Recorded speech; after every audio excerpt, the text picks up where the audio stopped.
Le cinéma de Yasuhiro Ozu commence par des plans inertes et muets, comme des espaces entre chaque mot, des respirations très personnelles. C'est une cartographie qui se met en place, donne le rythme, sert de guide.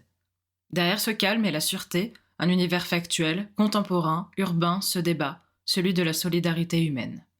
Il était une fois le monde de l'instant présent qui absorbe tout. Ces quelques phrases que je viens de reprendre sont celles qui introduisent le documentaire Yasuhiro Ozu, le cinéaste du bonheur, réalisé par Virginie Appiou et qui est sorti la semaine dernière en complément de 10 autres films du réalisateur sur Arte. Quand on parle de cette grande figure du cinéma japonais, on évoque souvent l'un de ses films les plus connus, Voyage à Tokyo, sorti en 1953. C'est d'ailleurs par celui-ci que j'ai commencé moi-même en première année de licence il y a de ça 12 ans. Pour changer un petit peu, on va parler de l'un de ses films un peu moins connus mais tout aussi intéressant, qui s'appelle Bonjour, réalisé en 1959. Je vais te faire une confidence, je suis plutôt sensible au cinéma japonais un petit peu plus extrême, un petit peu plus rock'n'roll et un petit peu plus sanglant. Mais il faut savoir que si ce cinéma existe, c'est en réaction, en partie, à des grands canons de l'époque, comme celui-ci. Bienvenue dans Fichier Zip, le podcast cinéma qui t'explique des trucs compliqués avec des phrases simples. Le but, c'est de faire passer le courant entre le cinéma et toi, pour te faire comprendre des théories filmiques en un éclair. Pas de détour, pas de fioriture intellectuelle, ici on est clair, on est précis, on est là pour booster ta culture cinématographique en moins de 30 minutes. Top chrono, c'est parti, début de l'extraction.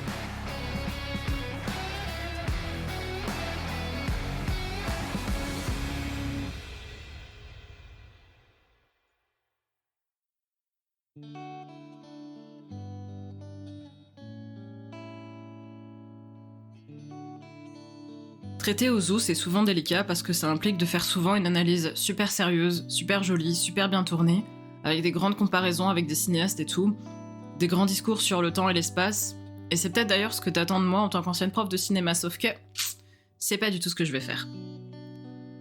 Plein de monde a déjà parlé d'Ozu d'une très belle manière, hyper complexe et élégante. D'ailleurs, Virginie Appiou le fait super bien, donc je ne vais évidemment pas faire la même chose. Mais surtout, il faut qu'on parle des vrais sujets. Il faut qu'on dise les termes, il faut que je te raconte de quoi parle ce film, parce que c'est quand même incroyable. Bonjour, ou Ohio en japonais, parle d'enfants spécialistes de concours de paix qui jouent au roi du silence parce que leurs parents veulent pas leur acheter une télévision. Voilà. Ah mais je vais faire 20 minutes sur le sujet, t'inquiète pas, faut bien que mon doctorat serve à quelque chose. Non mais plus sérieusement, Bonjour est un film qui se passe sur une semaine, dans un petit quartier très traditionnel de la banlieue de Tokyo, et qui se centre autour d'une petite famille et de leurs voisins, avec leurs petites histoires somme toute quotidiennes. C'est simple comme Bonjour, ça tombe bien, c'est comme ça que s'appelle le film. Il y a principalement 3 péripéties, une entre des adultes, une entre des enfants, et une entre des enfants et des adultes. La première intrigue se focalise entre une présidente d'association et sa trésorière autour d'un détournement d'argent des cotisations pour s'acheter un lave-linge.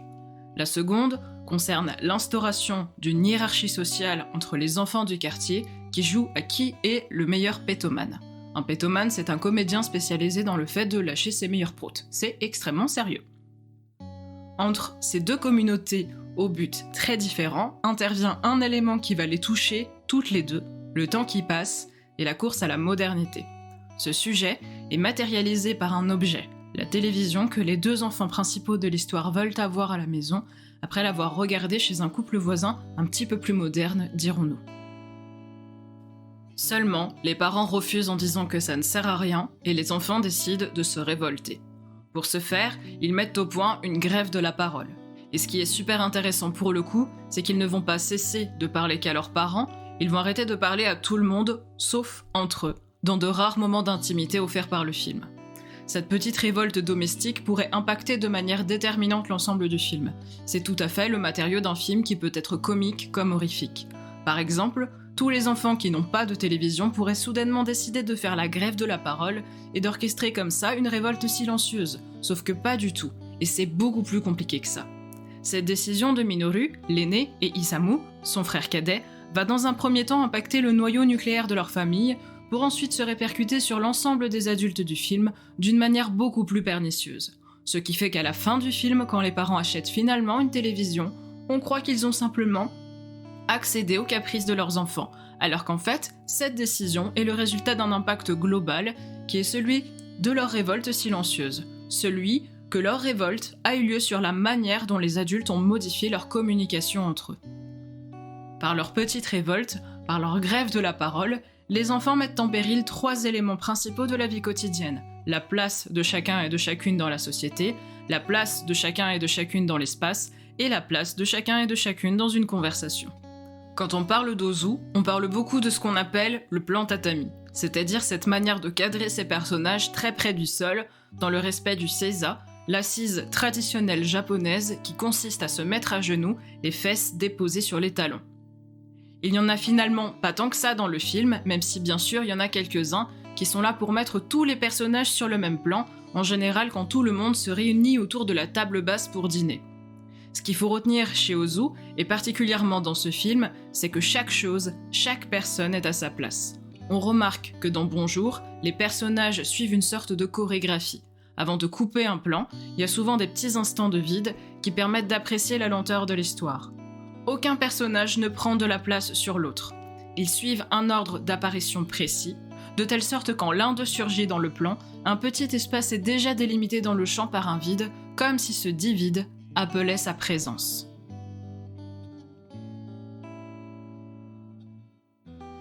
Même un chant contre chant de conversation habituelle entre 2 personnages est très harmonieux. Tout le monde a sa place, tout le monde a son petit espace, tout le monde partage parfaitement l'espace du chant. Ça reflète la manière dont chaque personnage, chez Ozu comme dans la société japonaise elle-même, se présente face aux autres dans l'espace mais aussi dans sa manière de parler. Au Japon, faut savoir qu'on accorde énormément d'importance à la place de chacun et de chacune dans la famille et dans la société, jusqu'à la manière dont on s'adresse aux gens. Chaque personne, même dans l'intimité, voit ajouter à son prénom un suffixe qu'on appelle un honorifique, qui indique, selon son âge et son genre notamment, la position qu'il ou elle a dans un groupe de personnes. La manière dont Ozu positionne ses personnages dans le cadre et dirige leurs mouvements au sein du chant sonne comme des honorifiques physiques envers ses personnages. Quand on porte attention à la manière dont les personnages se regardent au sein d'une maison, le personnage supérieur dans la conversation, celui que l'on respecte le plus, dirons-nous, fait lever le regard à l'autre personnage par sa position honorifique, mais aussi sa position dans l'espace. L'un des meilleurs exemples est celui de la dispute entre les enfants et leur mère qui refusent de leur acheter une télévision. Les enfants se mettent à crier, à rugir pour faire entendre leur mécontentement et leur mère ne cède pas. Ils sont cadrés chacun de leur côté. Minoru, le plus âgé, est assis sur le sol et Isamu, le plus jeune, est assis sur un pouf qui, dans le chant, l'élève sensiblement au-dessus de Minoru, alors que c'est le plus jeune. C'est directement lié, pas à son âge, mais à la considération que la mère va avoir pour les 2 enfants. Minoru va rester très buté sur ses convictions et sa mère comprend très vite qu'elle ne pourra rien tirer de lui. Par contre, comme Isamu est plus jeune, elle essaie de l'attendrir, elle lui parle gentiment, et la position de son plus jeune fils reflète encore la considération que sa mère a pour lui. Et lorsqu'elle comprend qu'elle n'obtiendra rien d'aucun de ses 2 fils, seulement à ce moment, Isamu s'assoit par terre avec son frère, derrière une cloison qui le fait disparaître un temps de la conversation. Ces cloisons dans les maisons traditionnelles japonaises tissent des lignes de force et de fuite dans les plans d'Ozu depuis le début de sa carrière. Elles permettent de créer des espaces gigognes qui se transforment en permanence et qui ajoutent, dans le film qui nous intéresse, une sensation d'enfermement propice aux disputes.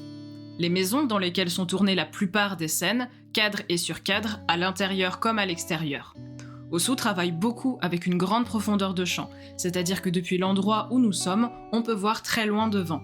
Ça permet de voir le champ comme un espèce de calendrier de l'Avent, de commode à tiroirs, de Rubik's Cube, même si tu veux. De chaque recoin, derrière chaque porte, peut surgir un personnage, et c'est maximisé par l'intérieur japonais qui permet de créer des espaces gigognes, donc, à l'aide des écrans et des rideaux qui, tirés, peuvent ouvrir l'espace, comme le fermer immédiatement. De la sorte, chez Ozu, fermer une porte signifie fermer l'action, de la même manière que l'ouvrir la commence. Il n'est pas rare que ces films se terminent par la fermeture, le coulissement d'un ou plusieurs écrans. Dans Bonjour, l'ouverture et la fermeture des portes, des écrans, lorsqu'ils sont explicitement montrés, sont liés à la communication que les personnages orchestrent entre eux, et même, toujours dans l'optique de ce que je disais avant, à une forme de politesse ou d'impolitesse. Lorsque la mère des enfants, Hayashi, se rend compte que les ragots du voisinage génèrent des soupçons sur elle, elle va chez l'une des membres de l'association pour lui demander son avis. Osu la filme en train de quitter sa maison, parcourir la rue, passer le portail de sa voisine, qu'elle referme derrière elle, passer la porte coulissante de la maison, qu'elle referme derrière elle, après avoir été invitée à entrer. Il y a donc toute une scène qui montre qu'elle passe différents couloirs qui vont évidemment mener au pas de la porte de la maison de sa voisine. Ça envoie un message de volonté d'éclaircissement d'une situation. Quelle est cette histoire d'argent qui a disparu ? Autour de cette même situation, la présidente de l'association, sur qui courent également des rumeurs selon lesquelles elle se serait acheté un lave-linge en ayant détourné les cotisations de la structure, se rend chez Hayashi une fois qu'elle est chez elle. Non seulement on ne la voit pas aller jusque chez Hayashi, mais elle passe par la porte de derrière, ce qui envoie un message tout à fait différent. Et d'ailleurs, Hayashi le lui fait remarquer. Sa visiteuse justifie sa manière de faire en disant qu'elle sera brève et alors qu'elle est invitée à s'asseoir, ne referme pas la porte derrière elle. De la même manière, quand un colporteur passe de maison en maison pour vendre des objets et qu'il est éconduit, on doit lui rappeler de fermer la porte derrière lui quand il s'en va. Le passage d'une porte et sa fermeture comme son ouverture reflètent moins la tonalité d'une discussion ou d'une dispute qu'une volonté de quérir de l'intimité ou de considérer que le sujet de la conversation ne mérite pas cette intimité. De cette manière, quand Minoru et Isamu filent dans leur chambre après avoir défié leur père qui leur demande de la boucler parce qu'ils disent trop de trucs pour ne rien dire, Isamu referme la cloison derrière lui comme nous on claquerait la porte en allant dans notre chambre. Mais déjà, l'écran ne claque pas et il donne au contraire l'occasion aux deux frères de fomenter leur plan de grève de la parole pendant qu'ils sont dans leur chambre.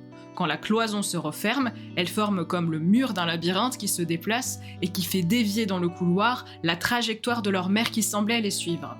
Mais en fait, leur mère tourne à l'angle du couloir. Par ce geste de fermeture de la cloison, Isamu fait plus que dire à ses parents qu'il n'est pas content ou qu'il boude, il envoie un message très clair à sa mère.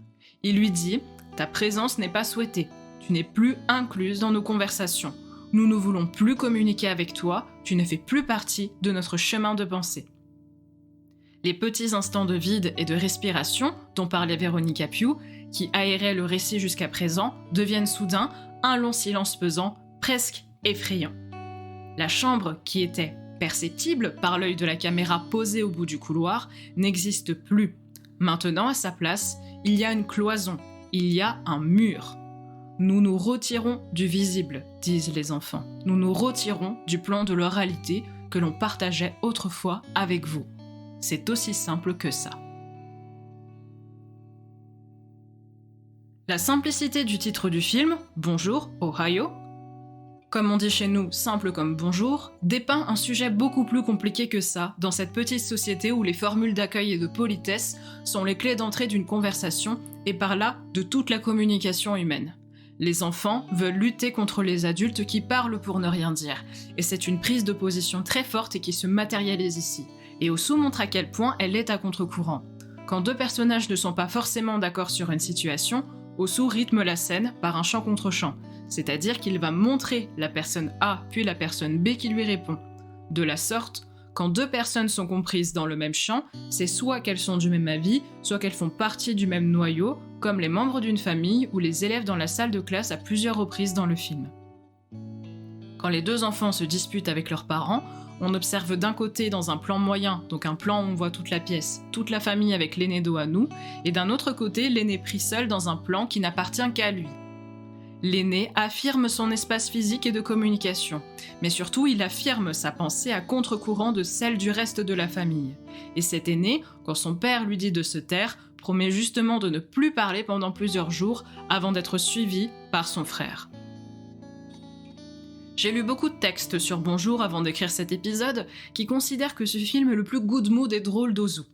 Alors certes, il n'a pas fait que des trucs joyeux, cet illustre cinéaste, mais en ce qui me concerne, je dirais pas que le film est spécialement de bonne humeur, même si le sous-texte après-guerre et mutation sociétale est présent de manière très modérée, mais au contraire que sous certains aspects, je le trouve plutôt triste en fait. Je veux dire, on parle de jeunes enfants qui décident du jour au lendemain d'arrêter de parler. peu importe que ce soit pour faire un caprice au sujet d'un objet aussi simple qu'une télévision, ils décident d'arrêter de parler à tout le monde. Dans une société où le rapport à la famille, mais aussi aux figures d'autorité est super important, je trouve que c'est quelque chose qui est pas forcément grave, mais qui porte un message symbolique d'une extrême intensité. D'ailleurs, quand les enfants commencent à faire leur révolte du silence, la musique, très mignonne, très guillerette jusqu'à présent, devient beaucoup plus grave, presque menaçante. C'est très fort de refuser soudainement d'adresser la parole à quelqu'un qui nous est proche et de l'ignorer. Et ça impacte beaucoup les adultes du voisinage qui sont très vite très préoccupés par le fait que Minoru et Isamu ne leur adressent plus la parole, même pour leur dire bonjour. C'est d'autant plus fort que l'on se doute, par les quelques échanges offusqués, que le lien entre les différents voisins est potentiellement fait par le rapport amical que les enfants ont entre eux et n'existerait peut-être pas d'une autre manière.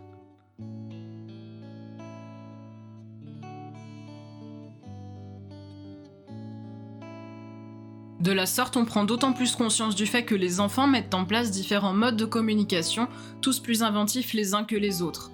Alors que pour montrer leur désaccord devant l'injustice subie par leur père, les frères Keiji et Ryoichi dans Ghost de Tokyo du même réalisateur, réalisé en 1932, font la grève de la faim, les frères Minoru et Isamu font la grève de la parole, qui n'est après tout qu'un moyen de communication parmi tant d'autres, entre les gestes et notamment les paix. Minoru le confirme à Isamu dès l'établissement de leur contrat, les paix, ça compte pas dans l'interdiction de parler, c'est un moyen de communication comme un autre. Et contrairement à la France, ils sont socialement acceptés au Japon comme étant même un thème poétique, oui, et comique. Il y a même de nombreuses manières de désigner Onara, le paix en japonais. Et plus encore si tu veux une anecdote incroyable à ce sujet, il existe même une série d'animation, Onara Goru, qui raconte l'histoire d'un paix qui règle tous les soucis de la vie quotidienne. Faut garder à l'esprit que le souci entre guillemets contre lequel s'insurgent les deux frères, c'est pas l'absence de télévision à la maison. Minoru et Isamu arrêtent certes leur grève de la parole quand ils constatent que leur père a acheté une télé, mais rien n'explique pourquoi la télé a été achetée par le père. Par pression sociale, par volonté personnelle, ou pour autre chose. De même, Minoru et son père n'entrent pas en conflit pour l'histoire de la télé spécifiquement, mais parce qu'ils ne sont pas d'accord sur ce que représente le fait de parler pour ne rien dire. Leur désaccord réel est celui d'un problème de communication qui reflète l'arrivée progressive des nouvelles technologies dans le pays. Je pourrais parler des heures du Japon et des nouvelles technologies et des opportunités cinématographiques qu'elles donnent, mais ce qu'il faut retenir, c'est que là, on est en 1959, peu de temps après la Deuxième Guerre mondiale dont le Japon essuie encore la défaite. Le pays a une proximité géographique avec l'Amérique et donc avec la modernité de l'après-guerre, et Osu le montre dans le film de bien des manières. Un personnage féminin achète des hamburgers, les personnages regardent le baseball, nos personnages principaux veulent acheter une télé. Comme le dit un des personnages au bar avec un autre, si on avait gagné la guerre, on serait à New York. Mais Osu ne va pas faire une critique de la société pour autant.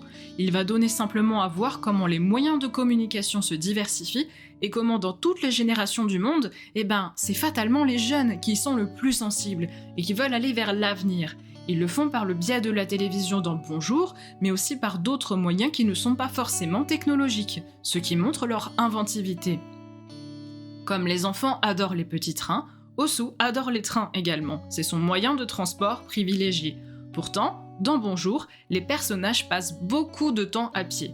On les voit aller et venir entre les toits des maisons, sur la colline, dans les petites rues étroites des lotissements, surgir dans les couloirs comme de petits fantômes flattés par leurs kimonos ou confondus avec les murs par la couleur de leurs pulls ou de leurs uniformes d'école. L'achat de la télévision ne signe pas la résolution de la situation sous-jacente, et Osu nous le prouve avec une scène dans une gare justement. Cette scène se passe à la fin du film, entre la tante des enfants et le professeur d'anglais dont elle semblait peu à peu se rapprocher pendant le film. Les deux personnages échangent des éléments de conversation les plus bateaux possibles. « Ah, il fait beau. Ah, ça va durer plusieurs jours. C'est une belle journée. Vous allez où ? Nananana. » Exactement ce que leur reprochait Minoru. Et pourtant, juste à cet instant, on a une petite lueur d'espoir. En effet, le personnage masculin essaie de faire prendre une direction fantaisiste à la conversation. Il cherche une forme dans les nuages, comme le font les enfants. Il dit au personnage féminin « Regardez, ce nuage n'a-t-il pas une forme curieuse ?» Et le personnage féminin y est totalement insensible. Elle reprend la conversation. en rappelant qu'il fait beau, que c'est une belle journée, et en un sens, elle prend au pied de la lettre l'ordre du père de Minoru, qui disait à son fils « boucle-la ». Elle tourne en boucle. Et dans cette toute petite scène, on a à la fois quelque chose de très poétique, quelque chose de presque burlesque, pour finir avec quelque chose d'un peu ironique, d'un peu grinçant, qui synthétise parfaitement ce que fait Ozu, finalement, dans la dernière partie de sa carrière. Le dernier plan du film, sur des caleçons qui sèchent sous le vent et le soleil, est comme une petite espièglerie du réalisateur face à l'austérité des conversations sérieuses des adultes du film qui ne pensent qu'à l'argent. C'est peut-être le signe qu'il y a encore du boulot à faire, mais que quelque part, il y a des gens, parfois seulement de passage, qui ont su garder leur âme d'enfant.